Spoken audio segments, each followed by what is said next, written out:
Mother, mother. Do you see it coming closer to you? Yes, oh, what a lovely shot of mother. 아이고. 도대체 무슨 원한이냐고. 이 정도는 원한 아니에요? 말리스는 어쩌다 이런 끔찍한 죽음을 맞게 된 것일까요? 범인의 잔혹한 수법으로 미루어 경찰은 먼저 원한 관계의 인물이 있는지 의심했습니다. 하지만 평소 그녀의 대인관계는 원만했고 용의자는 나오지 않았습니다. 그렇다면 사방이 어질러진 사건 현장의 상태로 보아 귀중품을 노린 강도 범죄일까요? 아니야, 저거 다 페이크 같아.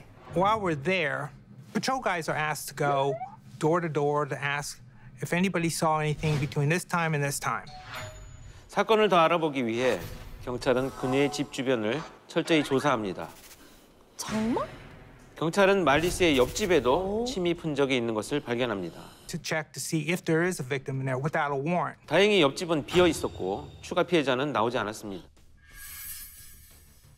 얼마 지나지 않아 수상한 사람을 봤다는 목격자가 나타납니다. She said he pulled up, knocks on the door. She said her car was sitting in the driveway, so I knew she was home. 말리스의 집을 서성이던 남자는 누구였으며 출근했던 말리스는 왜 집에 있었던 걸까요? 평소와 달리 말리스는 회사가 아닌 집으로 돌아왔습니다. 경찰은 목격자의 진술과 현장에 남은 단서 그리고 말리스의 행적을 통해 사건 현장의 범행 과정을 유추하기 시작합니다.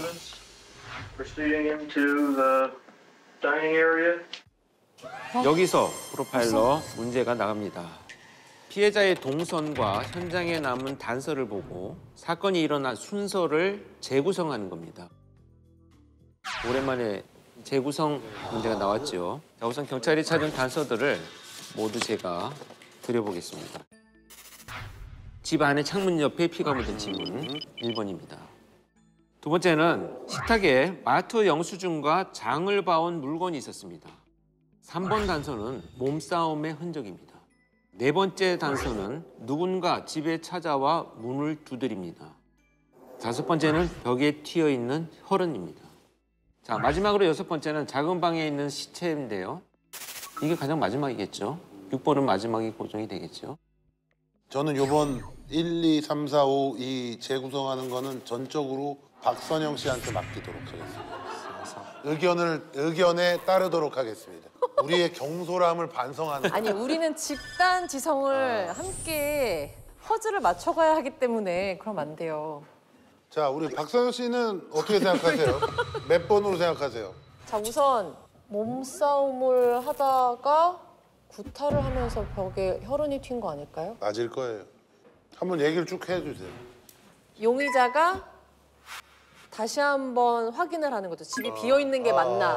누가 있나. 그래서 혹시. 들어갔어요. 테라스를 통해서 물건들을 하나하나씩 밖으로 다 빼서 훔쳐 한 번에 쓸어가려고 하고 있다가 평소와는 다르게 점심시간을 이용해서 장을 봐가지고 집에 왔던 그 순간 맞닥뜨리게 된 거죠.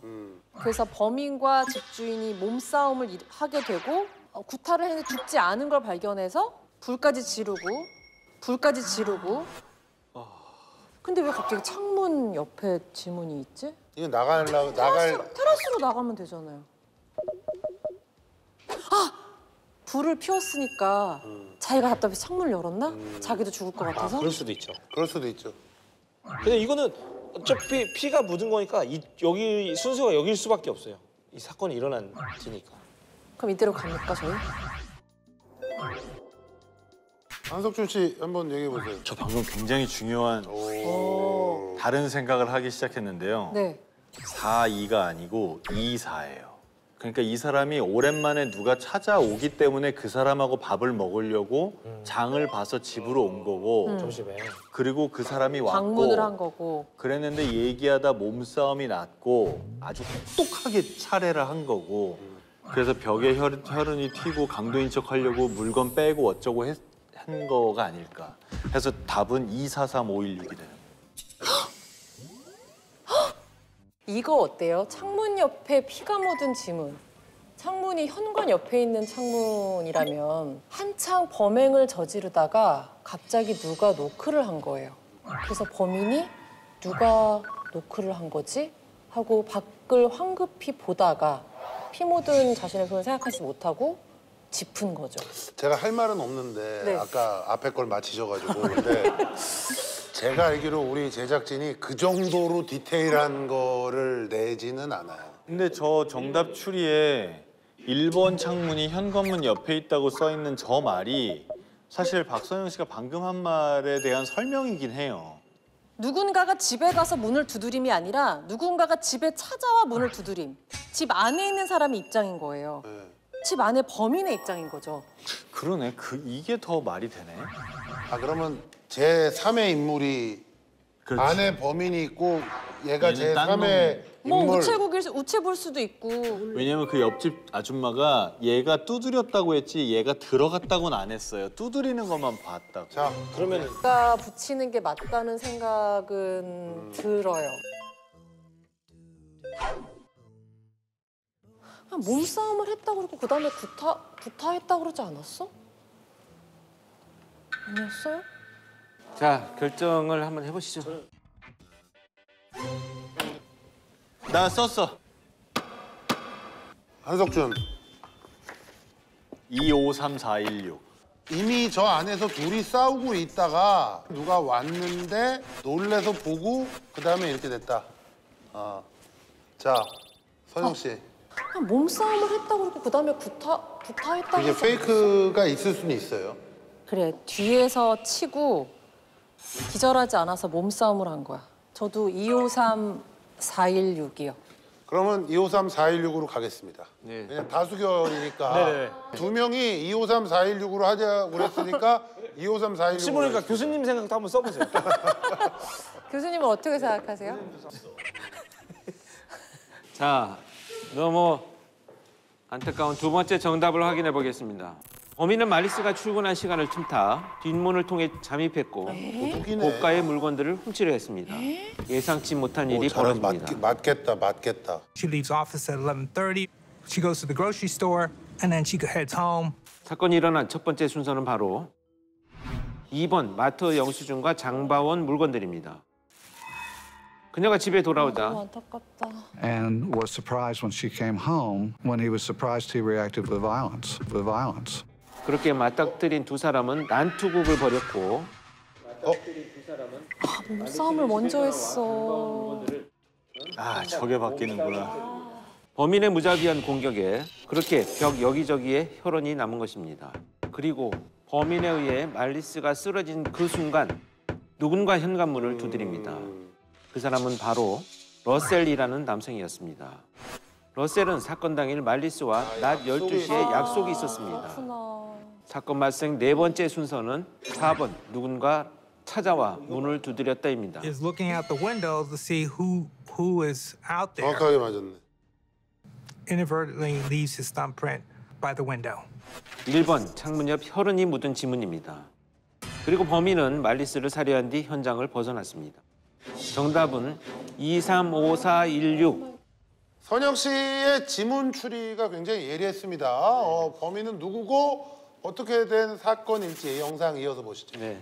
Her boss said, hey, she was selling her car and she took that lunch break to go sell the car. 그래서 그날만 집에 간 거구나.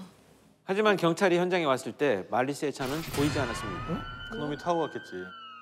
사건 해결에 실마리가 될 것을 직감한 경찰은 그녀의 차를 찾기 시작했고 곧장 은행으로 향한 경찰은 CCTV를 연관돼 확인합니다. 있는 거 아니지 설마? They were able to confirm that an attempt was made to use one of her ATM cards at that bank. 러셀이네. 옆집에 남편이 아닌가라는 그런 의심이 그냥 든다. 경찰이 사건 당일 조사까지 했었던 말리스의 옆집에 사는 이웃 체드였습니다. 와.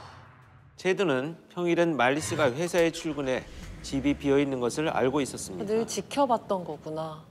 그렇다면 범인은 도대체 왜 온갖 잔혹한 방법으로 말리스를 고통받게 했을까요? The suspect had obtained her bank card. He obviously needed a PIN number. 너무해. 체드는 은행카드의 비밀번호를 알아내기 위해 그녀를 심하게 구타하고 고문한 것입니다. 아, 진짜 왜 그러니? Everybody knowing front house. I thought that in the garage there'd be some keys. 테드는 주거 침입과 절도 혐의는 인정했지만 For a year and a half, you didn't smell that gasoline? 살인 혐의는 완강히 부인했습니다. 저 뇌는 모르겠다. 어떤 생각을 하는 건지. 하지만 경찰은 이미 범행 현장에 지문 증거를 확보하고 있었지요. 에휴. 저게 그냥 때문에 사람을 죽여서까지. 사건 발생 약 1년 뒤 그는 사형 선고를 받았고 현재까지 플로리다의 교도소에 수감되어 있습니다. 아, 전 이웃이라고도 붙이고 싶지가 않네요, 진짜. 뭐야. 이웃집 살인마 사건이었습니다. 얼마나 어리석은 사람이에요. 지금 자기 값 때문에 사람을 죽이는 사람이.